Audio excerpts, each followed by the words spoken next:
C'était au temps de la préhistoire, il y a 2 ou 300 000 ans, vint au monde un être bizarre, proche parent de l'orang-outan. Debout sur ses pattes de derrière, vêtu d'un slip en peau de bison, il allait conquérir la terre, c'était l'homme de Cro-Magnon.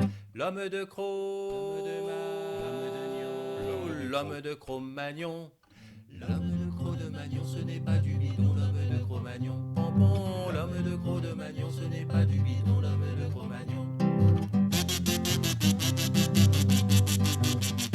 Armé de sa hache de pierre, de son couteau de pierritou, il chassait l'ours et la panthère en serrant les fesses malgré tout.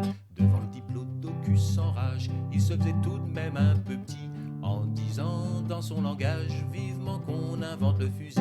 L'homme de Cro-Magnon. L'homme de Cro-de-Magnon, ce n'est pas du bidon, l'homme de Cro-Magnon. Pompon, l'homme de Cro-de-Magnon, ce n'est pas du bidon, l'homme de Cro-Magnon. Il était poète à 16 heures, disant à sa femme en émoi: tu es belle comme un dinosaure, tu ressembles à Lolo Brigida. Si tu veux voir mes cartes postales, viens dans ma caverne tout là-haut. Je te ferai voir mes peintures murales, on dirait du vrai Picasso. L'homme de Cro-Magnon.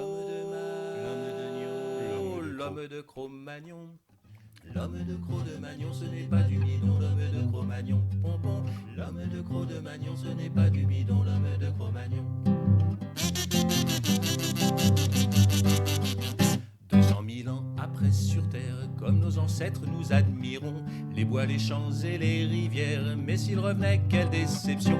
Nous voir suer 6 jours sur 7, il dirait sans faire de détails: faut-il que nos héritiers soient bêtes pour avoir inventé le travail? L'homme de